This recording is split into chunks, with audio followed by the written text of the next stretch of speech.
No, research didn't show that.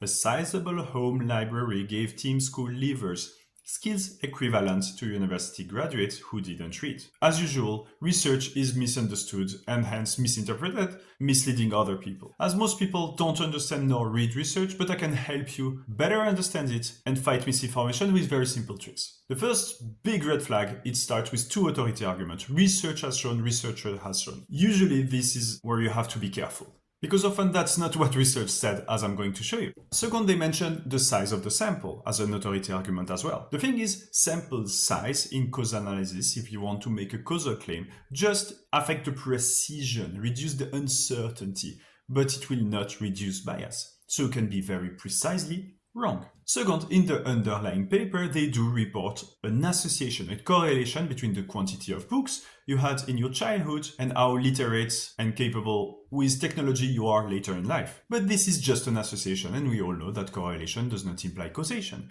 because you have other things that might affect the two at the same time, and bias or explain entirely this estimation and relationship. For example, if the parents have higher level of education, they probably have more books at home, and this is also a strong cause for literacy later in life. So is it the books? Is it the education of the parents? Is it a mix of the two? That's the problem with the correlation, you don't know. And the authors of the underlying scientific paper knows it, they report an association. Last but not least, this study might suffer from measurement errors. It's just about asking adults to estimate how many books they had in their childhood. The thing is, if you were already cognitively capable and you paid attention to these books, you probably remember better that you had many books or how many books you had. While if you didn't pay attention to books, you probably don't recall a lot of books, and this will amplify mechanically the effect. That's what we call non-classical measurement errors.